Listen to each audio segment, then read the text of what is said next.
السلاح في المدينة ولا عبد غيره شكينا حبت أصبح مدينة اللهم صل على محمد كل ما ذكر ذاكر وصل على محمد كل ما غفل ذكر الراحلين. Before we continue with today's actual sequence of the Seerah, I would mention that today was the 19th of Ramadan, and the day coming now is the 20th of Ramadan. According to the various historians, either the 19th or the 20th, either the 19th or the 20th of Ramadan was the date that Rasulullah sallallahu alaihi wasallam conquered Makkah Mukarramah, and the Kaaba was cleaned of idols on one of these dates, the 19th or the 20th of Ramadan, in the 8th year of the Hijrah. It's not part of today's discussion, but because of the date, I was just mentioning this important event. The most immediate consequence of the Battle of Badr was that before the Battle of Badr, there was three groups in Madinah: the Jews firstly, and the idol worshippers, and the Muslims. The idol worshippers was under this idea that, you know what, this Islam thing can't last very long. The Quraysh will come and they will destroy Islam, so we just stay put and wait. And now the Battle of Badr proved a point to them that Islam was here to stay, and they were very sadly mistaken.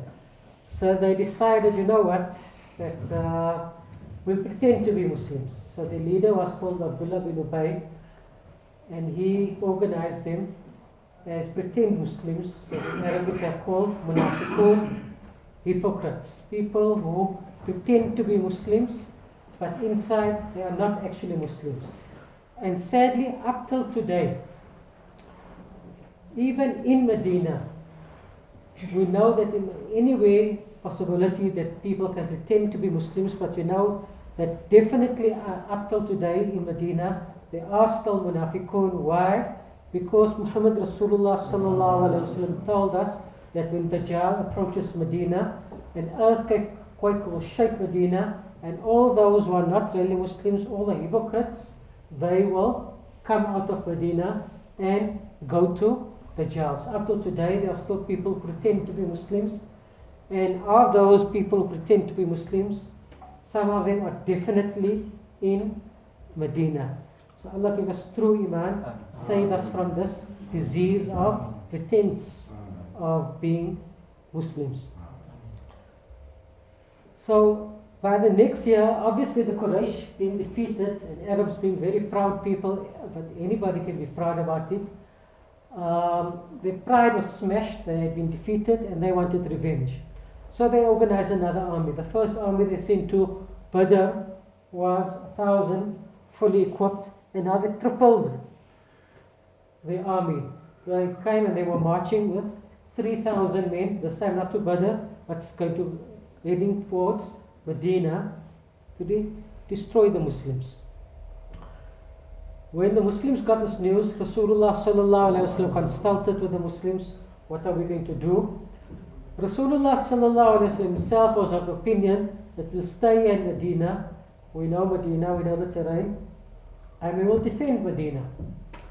And Abdullah bin Ubayy, the leader of the hypocrites, not because he loves Rasulullah sallallahu alaihi wasallam, but because he was actually a coward to go out and fight. For that reason, he pretends to be a support, and he says, yes, that's a very good idea. We want to stay here, and we will defend, and this reason he's giving, but all for false intentions. But Sahaba understanding how important Badr was, and especially the people of Medina, and especially the young people who did not take part in Badr, they felt very left out and very heartsore that they did not fight at Badr. And they begged and begged Rasulullah sallallahu alaihi wasallam, let us go out, let us meet the enemy, and let us fight the enemy in battle like you did at Badr. So eventually Rasulullah sallallahu alaihi wasallam, although it was not his idea, a leader doesn't always have to impose his own view on everybody. He can take also what the followers wish at times if it is in line with Sharia. Rasulullah sallallahu alaihi wasallam then complied with the wishes of the youngsters, and yes, we will go fight. And so the two armies met at the mountain of Uhud. There was a hill. It is now much eroded. It's not as it was in those days. It's called now Jabal Rumat, the mountain of the archers, obviously, when they only came afterwards. Because Rasulullah sallallahu alaihi wasallam ordered 50 Sahaba that you will come what may, you stand here, you will keep your arrows ready, and you will keep this position safe for the Muslims. So there were now 1,000 people from Madinah, I won't say Muslims, 1,000 people from Madinah went out to fight the 3,000 from Quraysh.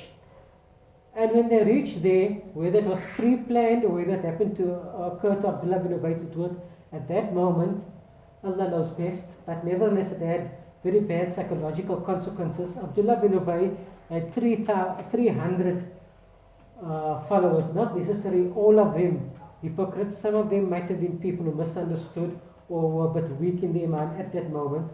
But he convinced 300 people of Medina to go back on various excuses. No, we need to defend Medina, or why did we take my opinion, and whatever the excuse was, he split the Muslim army. So there's only now 700 out of the 1,000 left at Uhud to defend with Rasulullah sallallahu alaihi wasallam.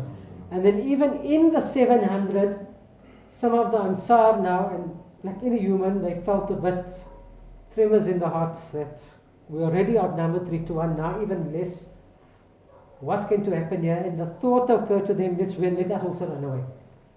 But Allah kept their hearts firm, and mentioned in Sūrah Āl, Allah says, wallāhu walīyumā. Allah is their friend, the friend of these two groups of Anṣār, these two Ansari families who wanted to run away. Now, when somebody does something good, let's say one of Mawlana Mikhail's students, can't imagine this one of but one of his students does something good and he praises them, that's something we can understand. Or they're doing something naughty as they normally do and Mawlana Mikhail loses it. That is something we understand. But imagine they do something naughty and at that moment you get a praise and a pat on the head. That doesn't make sense to us. But here, the Anṣār are so beloved unto Allah and His Rasul sallallahu alayhi wasallam, they are thinking about running away from the battle, which is a major sin. And at that moment, Allah sends down ayat, which is recited till the day of Qiyamah, which was recited in our Taraweeh. Allah declares, I am your friend.